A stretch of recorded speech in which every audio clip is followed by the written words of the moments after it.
This is from Pantilla the danger.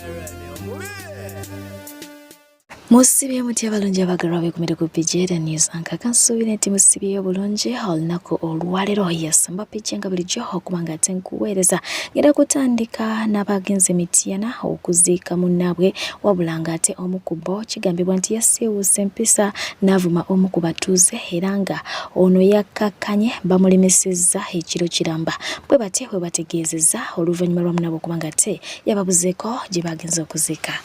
TikTok tuli eno omwana tulina gye twabadde tuzoziika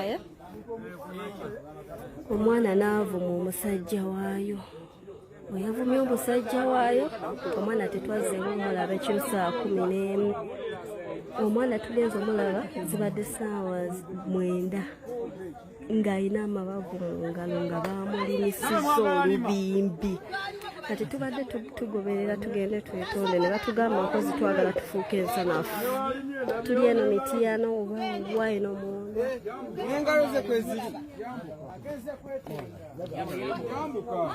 agenda bamusajja alimisiza musajja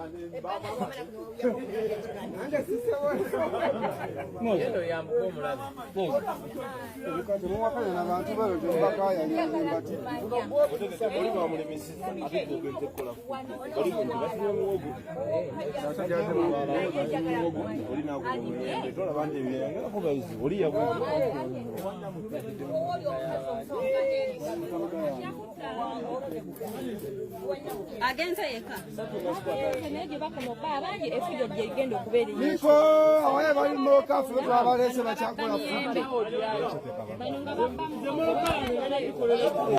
Byebyo nno bannange naye ng'ate bo ab'ekibiina kya National Unity Platform nga bakulembeddwamu omukulu Kyagulanyi Ssentamu ng'era bwe balagana nti olunaku olwaleero baakulumala Bondi Bujjo enkoko bagikutte mu mwa okuba nga tebasimbula okuva mu kibuga Kampala okwolekera e Bondi Bujjo weewaawo nga bumanyi emisanvu mu kkubo gy'abaddemu nnyonnyini ddala era nga poliisi yayiye abasajja baayo abawanvu n'abampi weewaawo oluvannyuma bamaze ne baba nga ate batuuka mu kibuga e Bondi Bujjo era ne bagenda maaso okuba nga ate bakwasaganya ensonga ez'abatute. Robert Kyagulanyi Ssentamu avuddeyo n'asiima abantu b'e Bondi Bujjo olw'omukwano omuyitirivu gwe bagenze maaso okuba nga ate bamulaga olunaku olwaleero. Bukoma Nsimbi North Woman MP omukyala amanyiddwa nga Christine Ndiwalana ng'ono amaze ebbanga eriwerako ddala lya mwezi mu ddwaliro bw'agendayo bw'avaayo wabula ng'ate abasawo baamukakasa nti yaweebwa obutwa. Avuddeyo bw'atyo n'alumiriza mwannyina akola nga driver we amanyiddwa nga Ronald okuba ng'ate yeekobaana ne Woman MP Veronica Nannyondo okuba ng'ate bamuwa obutwa. Okitegedde ekintu ekyo omukyala ono alumiriza biological brother we Ronald era nga yakolanga driver we nti munnange yeekobaana okitegedde mbu baamusasula Woman MP Veronica Nannyondo yamusasula mbu amuwa obutwa y'ensonga lwaki ali mu mbeera eno gy'alimu abasawo gye bamukakasizaamu nti ddala yanywa obutwa.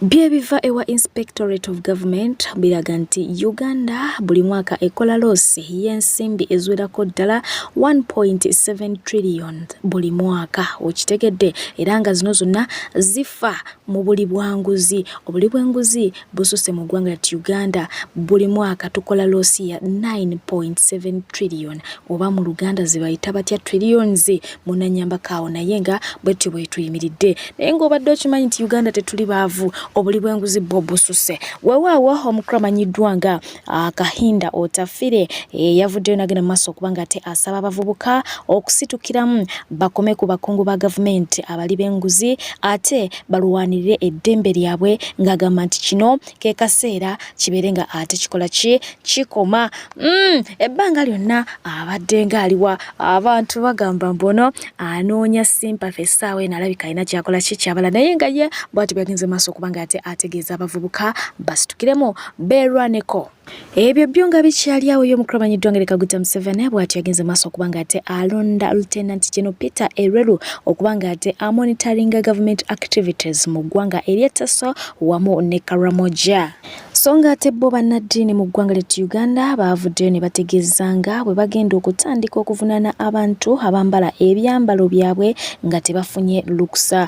Akinankola kontenti simanya ate tukola bividiyo bikoze bitya byonna ebyo mujja kubanga ate mukola ki muvunaanibwa. Bwe tuddako mu ggwanga lya Kenya omukulu amanyiddwa nga Collins oyo gw'okubako amaaso yes bw'atyo yakimazeeko ab'ebyokwerinda abaamukutte oluvannyuma lw'okubategeeza nti yaakatirimbula oba yaakatta abakyala abawerako ddala 42 mu ggwanga erya Kenya era ng'agamba nti oluvannyuma lw'okubatta emirambo abadde nga agisuula mu kiwonko wabo beyatta kuliko ne mukyala we agamba nti obutemu buno yabutandika mu mwaka gwa 2022 okutuukira ddala mu mwaka guno gwe tulimu era nga abadde nga atirimbula abawala abali wakati w'emyaka 18 okutuukira ddala ku myaka 3 era yo poliisi yategeezezza nti omwami ono okumuggyamu information eno bamaze kumukyunya nnyo nga bw'okiwulira.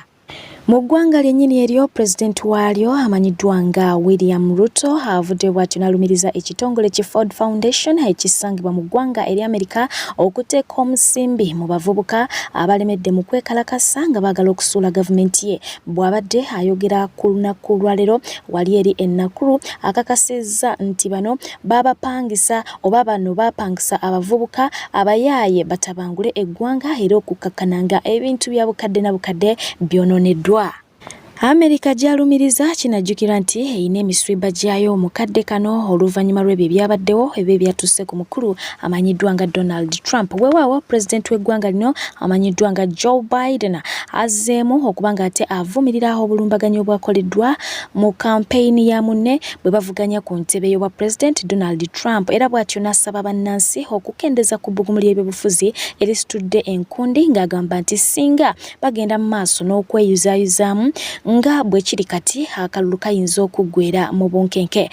Biden ategeezezza Abamerika nti bulijjo basaana okujjukira nti obukulembeze bwabwe bubaawo lwa kalulu so si mmundu era ono asaasidde amaka g'omugenzi eyafiiridde mu kasambattuko kano bw'atyo n'agenda mu maaso okuba nga ate agumya n'abo abalumiziddwa okuba nga ate basooka obulungi. Naye eyo nga nkugyeyo okuzzaako wano mu ggwanga lyattu Uganda bo aba UPDF oba eggye lya UPDF eryoku mazzi lifuuse eggye lya UPDF era nga wano omukulu amanyiddwa nga Calvin Kayanja wasinzidde okuba nga ate akangula eddoboozi agamba nti basusse okutemula abantu bakendezeeko. Njagala ontambulize vidiyo eno etuuke ku buli gwe kikwatako. Simanyi oba nzaddako oba gwandaba olwaleero gwagenda okunsookayo. Naye ekitta abantu mu bitundu by'ennyanja kisusse. Gavumenti ya Uganda abasirikale be mwateeka ku nnyanja simanyi oba bo balina amateeka agaabwe nti balina kukuba bukubi bantu masasi oba bagoberera constitution ya Uganda. Jo basse omuvubuka myaka 2 emukono ali ku bibye nga ne gwe bazze bagoba gwe bateebereza okuba n'ebyennyanja ebito yadduse dda ne bakuba bukubi masasi mu bantu bila mupango. Kyetwagala okumanya abasirikale be baateeka ku nnyanja bagoberera constitution ya Uganda oba bo balina amateeka agaabo be baabawa ge batambulirako. Abaana b'abantu babattira ku nnyanja. Eryato ly'amagye erikuuma ennyanja bwe likusanga ku nnyanja oba olina ebyennyanja oba tobiina olina kufa. Abantu baziisa abantu baabwe. Abasirikale abakuuma ennyanja basuulamu abantu mu mazzi.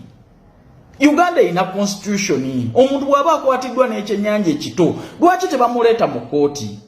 Lwaki olina kukwata mundu okube munnansi amasasi ku byennyanja bye mutaasimba mu nnyanja? Waliwo wa gavumenti yasimba ebyennyanja mu nnyanja naye nga lwaki osaanyaawo obulamu bw'omuntu alina ne famire ku lw'ekyennyanja? Ku lw'ekyennyanja obwennyanja n'omalawo obulamu bw'omuntu. Jjo nalabye effujjo lisitalabanga. Abasirikale baagobye omuvubuka ng'ali ku booda ng'asibyeko bye bagamba nti byabadde byennyanja ne bamugoba nga bajja bakuba amasasi kuva Katosi. Eryo ekkubo lyafuuka kattiro kati. Oba oliawo nga bakuba masasi twa bakuba masasi kuva Katosi paka Mukono paka lwe bassa omuvubuka. Abantu bajja battibwa mu nzitibwa eyo. Bano abasirikale be baateeka ku nnyanja okwasa amateeka g'ebyennyanja bo tebeetaagana kumanya oba olina byennyanja bito kasita oba ng'olina ekifuluusi ky'osibye ku booda awo amasasi we gatandikira okuvuga amasasi gamaliriza gakutta abantu abali ku byabwe bamaliriza bassa abantu abali ku byabwe ekyo jja kuba mu moro kuba mu taxi bajje nga bakuba amasasi bila mipango bwe batyo gakukwata kyovola bankugamba ndi ffenna tulina okulwana okubuuza abasirikale be baateeka ku nnyanja amazima ga Katonda mu ggulu balina amateeka agaabwe oba bagoberera constitution bwe basanga okumuntu ku nnyanja balina okubbikamu gye mirambo egyeyongedde mu mayanja kati President Museveni kebeza abasirikale bwe bateeka ku nnyanja okukwasa amateeka g'ennyanja bakebera emitwe ate era mutubuulire nti bo balina constitution yaabwe gye bagoberera nti bo bwe bakukwata be bajjaji be bakatonda be bakamala byonna era bakusalira gwakufa bakusanga n'ekyennyanja kimu naye tubeemu ak'obuntu ddala omuntu alemereddwa okubawa enguzi ekyennyanja ekimu bwe kiti kimusinga kitya vali kubanga ku nnyanja kwe muli abajjayo ebyennyanja bino batuuka okubireeta mu bantu mubaluddawa mwe bennyini muli enguzi nga muli ku mazzi ebyennyanja ne bivubibwa bwe mutuuka nga muli ku mazzi ne mukubira abali ku lukalu ne batandika okugoba ebyennyanja bino nabyo bali enguzi mumaliriza mukubya amasasi mu bantu bila mupango abantu abali ku nguudo ziva ku nnyanja bali ku bunkenke obutagambika buli kaseera konna masasi abantu lunaku baziika omuntu lwa nnyanja bwe mutakwata muntu kumubbika mu mazzi kumutta mumukuba amasasi ku lukalu lwaki mwe mwina constitution yammwe gye mugoberera nti ffe ab'amagye be baateeka ku nnyanja kati baatuwaayo etteeka lye lino constitution baagijja mu Uganda ffe bajjaaji ffe abakola ki kyetwebuuza ne omuntu mu buntu ddala ojja otya munno mu bulamu bw'ensi eno ku lw'ekyennyanja ky'otaakeera kusimba mu nnyanja ky'otaawa myaka tomanyi gye kyava n'ennyanja gye wasangawo ate gy'ogenda okulekawo. Omukulu amanyiddwa nga producer Didi bw'ati yavuddeyo n'ategeeza ensi nti amanyi omukyala eyamusiiga obulwadde buno era ng'agamba nti ye tamunyiigira era ne ku mutima yamusonyiwa lwa nsonga tamanyi oba yabumusiiga agenderedde oba yali tagenderedde ate era n'ategeeza nti n'omukyala oyo mwennyini embeera gy'alimu yeetaaga buyambi so talaba nsonga lwaki aba amwetikka ku mutima yategeezeza nti singa ebyo binaagenda bulungi n'atereera n'abanga munnaye kati eddagala limusiimye ajja kubanga ate n'omukyalo oyo amukwatako amusituleko mu ngeri emu oba endala naye asobole okubanga adda mu layini era nga teyakomyawo yagambye nti wakutandika kampeyini ey'okulaba nti abangula abavubuka oba abo bonna abatanaba kubanga bafuna kawuka ka mukenenya obabuulira kabiiki akabulimu na biki bye bayinza okubanga ate bakologezako okubanga beewala akawuka ako. Nakutegeezako nti omuyimbi Catherine Kusasira bw'atyo yasazeewo okubanga ate yeenyigira mu by'obufuzi era ngono agamba nti ajjanga Woman MP Buikwe District wenjogera asazeewo okubanga ate campaign azitandika bw'ati. Ladies and gentlemen, my name is Catherine Kusasira, the one and only incoming Woman MP Buikwe. Banange mugamba mutya abantu benjeru mama Kabalu ubana muri mutya jajja wange enajjawo jajja Kanyoti muri mutya muje bale kubananga abantu na abakyala abantu benjeru abantu benajja abantu bebuikwe mwena abakiyindi muri mutya mwena temusana tsisana kubaga abantu bane Kusasira wembanye midamo hizo kugamba nti atani oyo mugabo gambi yoyo Woman MP wafe ajja agenda okubawonya ebintu ebyenjawulo kugamba ensangwa twaga kubera mu bavubuka n'omuntu wa wansi kubanga omulama gwe twagala okutambulirako njaga kubanga mugumanyi ngenda kujja nzije saawe yonna njaga mbere nga munnindiridde twagala kutambuza omulama ogamba social economic transformation so banange mubere nga munninze Woman MP wa mwalabisa atya bwete mwendabise so mbalowoozaako njaga tugane ku muntu wa wansi oyogedde otya n'omuntu wa wansi njaga kukedda kubanga ekyo mbadde nzikyenskolangana mu mukiraba abantu bange omuntu agenda okutuusa amabugo nga matuufu ddala nga bagakuwadde bwegagenda okutuuka nkolera abantu bange mutiisaaki tukoze tutya okuba nti ekintu kyaffe tukyongerako abantu bebuikwe bannange nzija ndo bannange munindirire abakyala abaami be ready for me mama Kabalu abantu mubanyonyole bagambe nti nzija bannanga abantu bembiko mwenna just be ready for Catherine Kusasira incoming Women MP Buikwe. Nganzo mwana w'embiko ngamba nti kusaasira ogira olinda muko. Ensonga za Suna Ben zote zinaba kubanga ate munange zikakana. Jukira nti tulinawo Naalongo era ng'agamba nti Naalongo wa Suna Ben yamuzaalira abalongera Suna Ben Ssaalongo. Naalongo ono yavuddeyo kubanga awabula mujja we Nambwayo era nga wenjogera bangi wadde bebuza Naalongo afaanana atya. Naalongo ali ludda. Naalongo twamulabyeko ng'agenderera mu maaso kubanga ate akola okuwabula kwe. This is my advice to Nambwai. Nambwai, you have been a good person, by the way. Nambwai, you have been a good person. Always, you have ever been coming to my things whenever I call you, interviews, what. But you knew Suna Ben was also my husband. But even you could come and you get me with Suna Ben. But you have never confronted me. So, Nambwai, you deserve ekitiibwa ky'omukyala, you deserve it.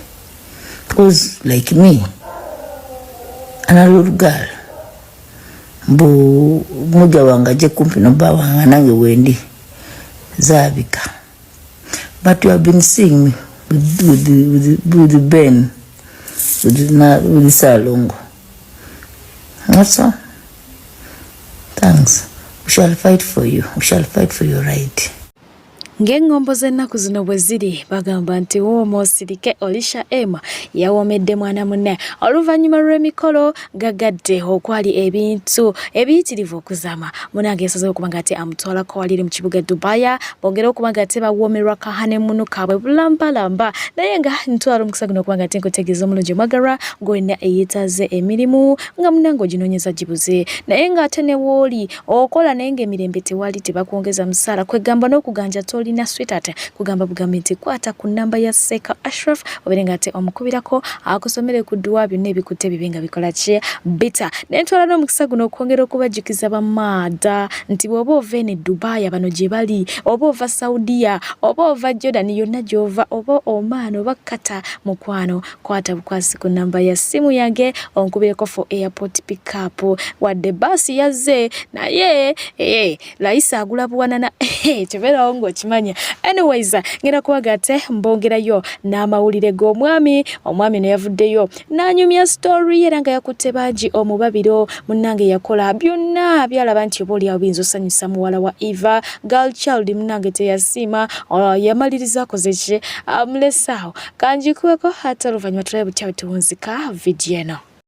Esente tezifuga maka mwe mukimanyi nti nno nze ayimiridde mu maaso ga mwindi muwuulu.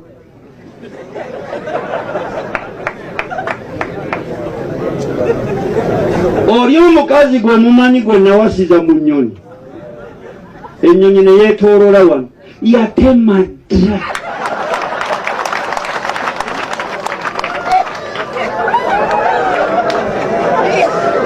yagenda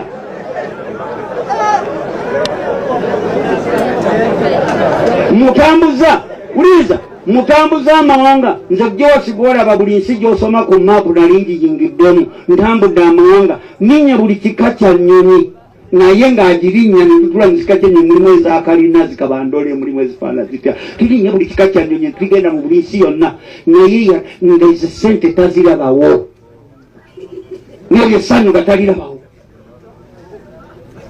yafumbirwa akasajja kaavu kali eyo mitiyano yakaganda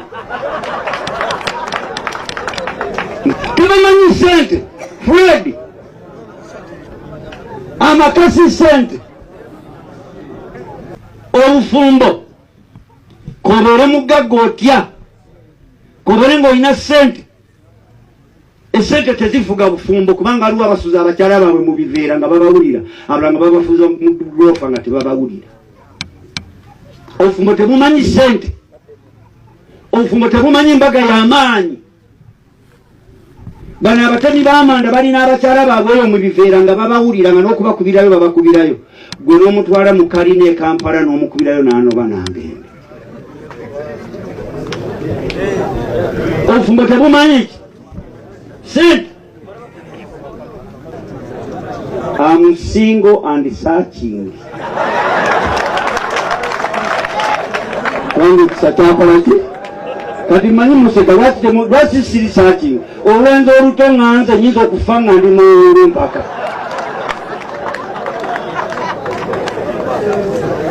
muba muleta sente muzanguyeko mankubanga naatera okumala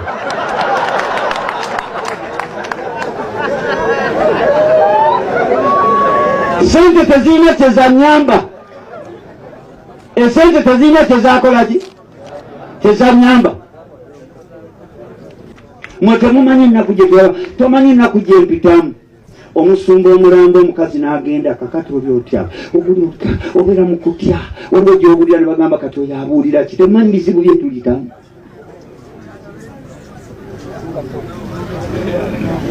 waliwo olutindowooza n'olyango oyagala nakkaaba oli najja nakusinga busiza erinnya ebbi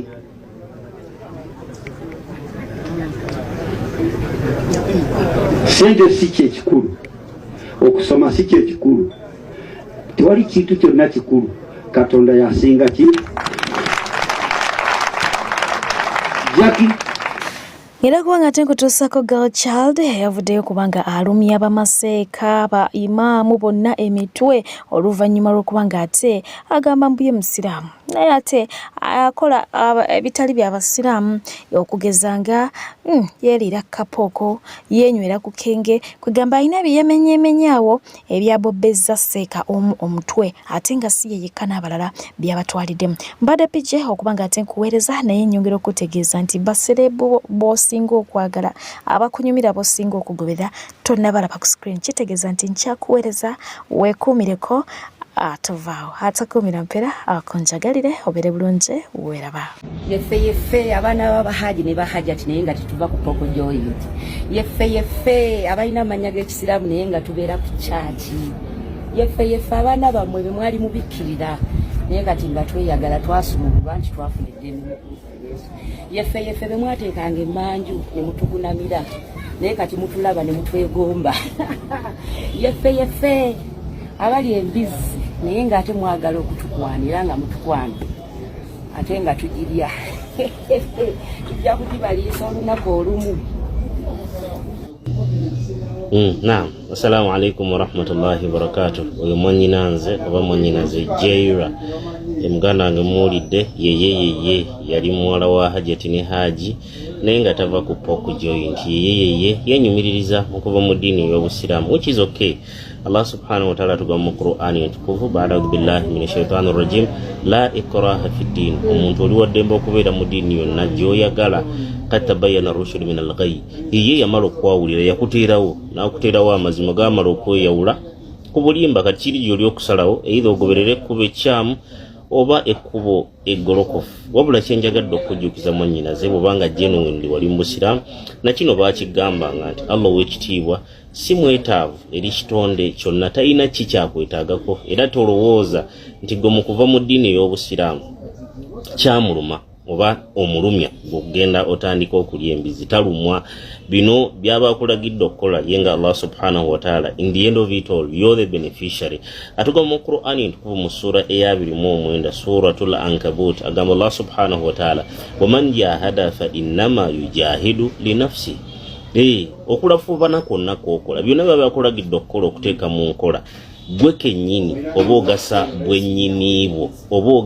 bwennyiniibwo you're the beneficiary ye talina waafuniramu. Inna allaha la ghaniyun 'anil 'alamin. Allah subhanahu wa ta'ala si mwetaavu eri kitonde kyonna talina kitonde kyonna kyetaaga okuva mu ddiini busiraamu takosebwa takosebwa era talina kyakenderako ku bwakatonda bwe. Yeeyongereyo n'akugamba mu ssuura eyokusatu surat Ali Imran agamba Allah subhanahu wa ta'ala waman kafara fa inna allaha ghaniyun 'anil 'alamin.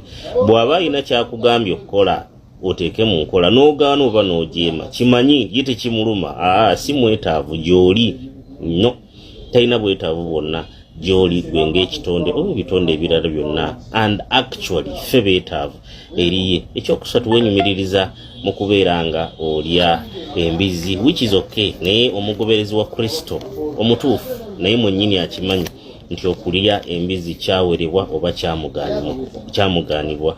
Wabula njagadde okuwabulamu katono ku nsonga eyo y'okuwoomerwa akavaako. Okunoonyereza ko kuvuddeyo nga kulaga nti oyo eyettanira ennyo okulya enva ezo either agifaanana mu bintu bibiri, okufaanana ekifaananyi kyayo yennyini oba okufaanana okugifaanana emize gyayo yo nga embizi. Simanyi, siri mu kuvumera, siri mu kuvoola, saagala onfune bimwannyinaze. Omulabi ali mu comment section y'anaatubuulira g'oyinza kubanga ku bibiri watwala ki, wafaanana yo yennyini oba wagitwalako mize.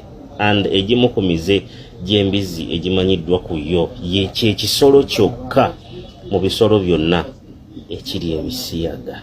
Kati simanyi wagifaanana mize oba wafaanana yo yennyini. Assalamu alaikum.